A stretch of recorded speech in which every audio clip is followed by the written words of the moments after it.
What's up guys, Scuba Guy here. So in today's episode I'm visiting a fellow detectorist and World War II enthusiast to have a look through his huge collection, and I'm going to show you some of his interesting finds which I hope you like. Later on in this week I'm going to be doing an unboxing and review of the Pulse Dive, and I will show you exactly what I find. This is a special piece. It's got a stamping on it, 1937, and that would have been a British officer's whistle. Right. So it's just I actually got I got a little in a bag. I got a little piece of the rope that was tied to it. Wow. That's amazing. It's so delicate. I don't even handle it. So that's actually missing the bottom part. Is that right? I think so. I think it has another little piece, maybe. Not 100%. I got it cleaned up just a couple of days ago, and I'm gonna start doing more research on it. But I know the ball is missing. Yeah. It won't blow. It wouldn't blow. Yeah. Right. But I think it's actually complete. Okay. I think it is. I think the ball actually goes in there. Okay, that's cool. But I found it and had to go back and find the second piece here. This will come off if I pull on it. And that's all brass. Brass. Right. Yeah. Wow. That's very nice. You know, actually, I do have the bottom piece to this. I do. There is a second piece that the string ties to. Yeah. But I need to locate it. It's probably in one of these drawers somewhere. Actually, it's right here. Wow. Yeah. But I need to heat it a little bit and drop a piece of solder on it and solder it back. But I found the rope, a little piece of the rope that was connected to it. Incredible, yeah. It was found in clay dirt. Does it actually have any kind of engravings or anything on it? It does have some writing on it. Oh yeah. It does. Oh. One of my recent finds. Very, very recent. That's beautiful. An officer's whistle. As you see, I have to catalog and stickers on it of what it is. This is a Royal Engineers 9-flame grenade badge. I have 2 of these.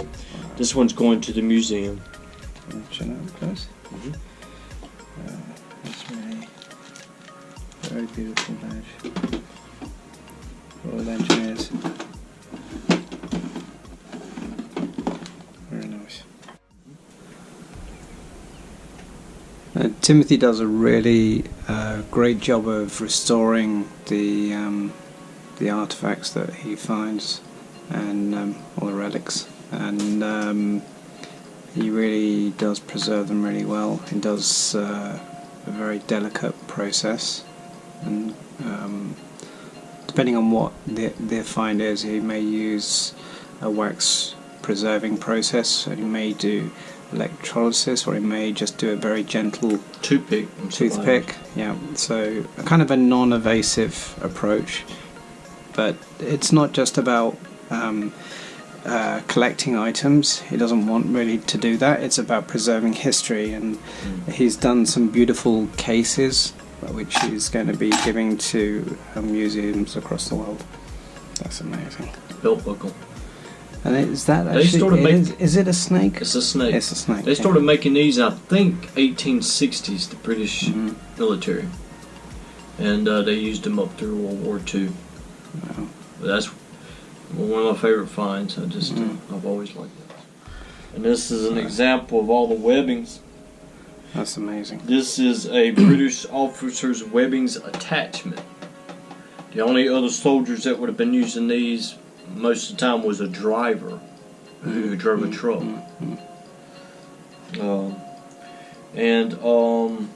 These are part of the webbing ends, webbing packs, buckles.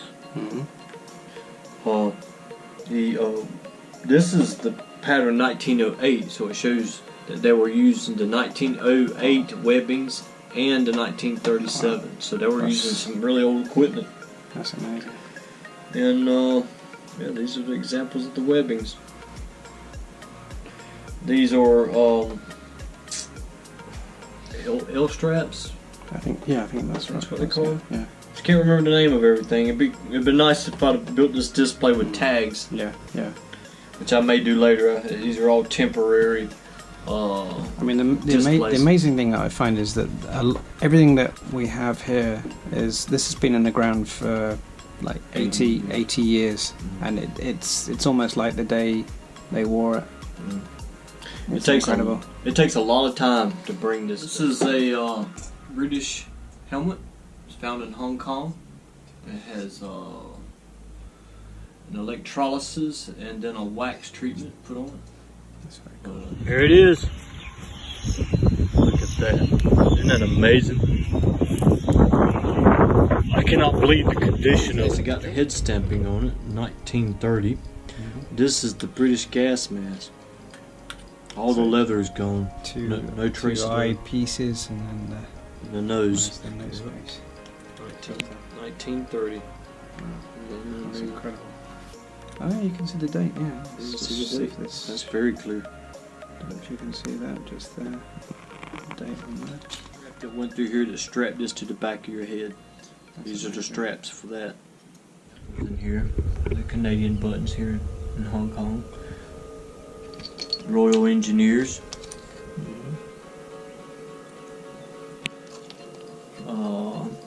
Royal Artillery. General Service buttons. The General Service buttons are always in bad shape. They're a different material, maybe made in India or another country. These are the trouser buttons. There's so many of these found and they lose them so quick because they're made of metal and they have this sharp edge here. So they would lose them very quickly, break the material. There was a flaw in their uniforms.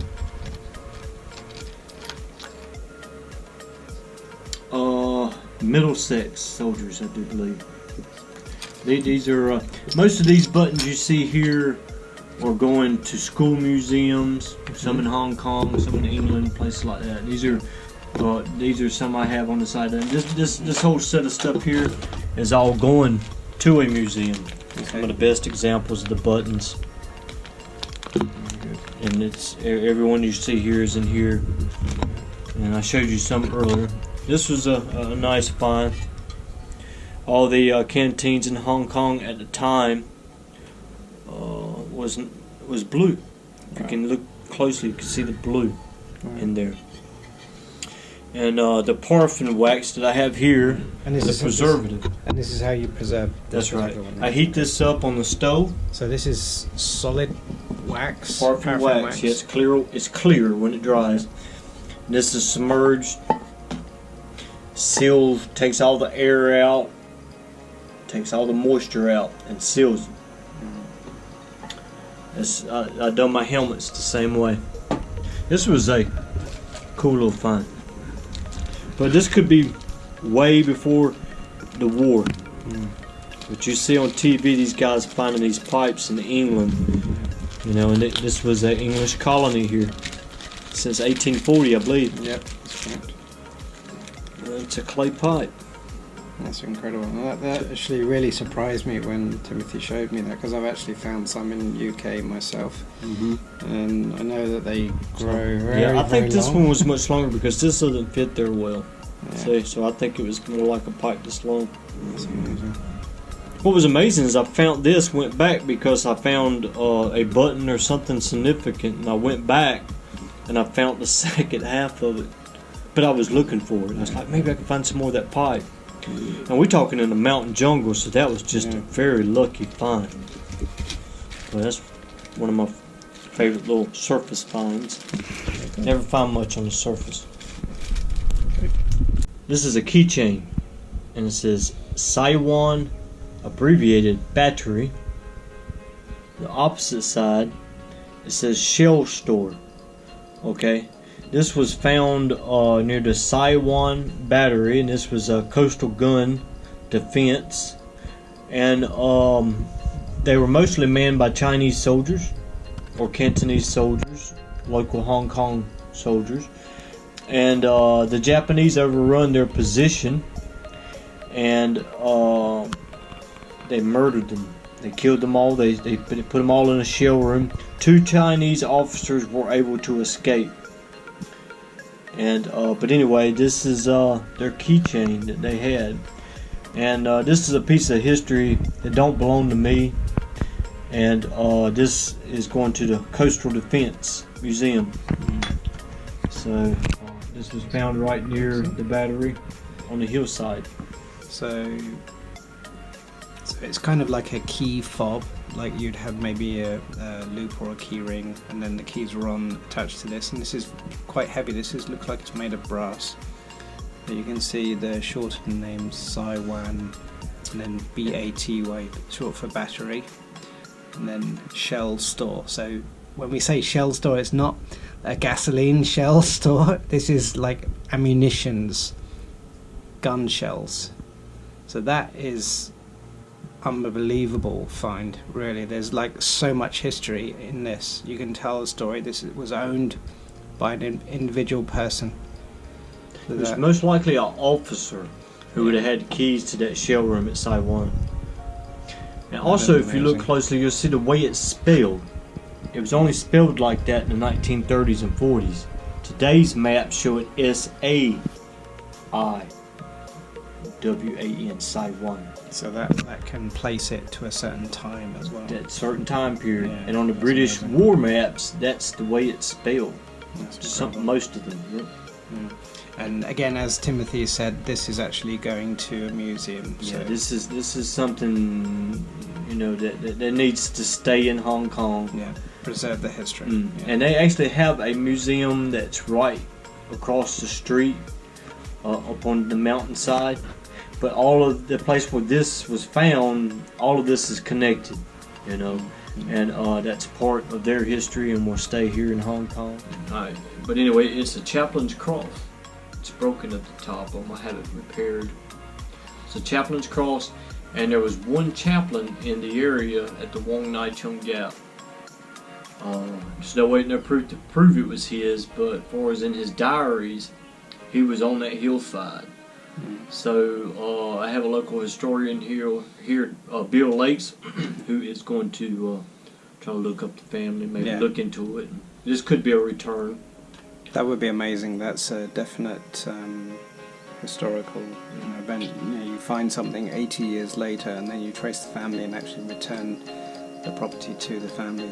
That's something to be very proud of.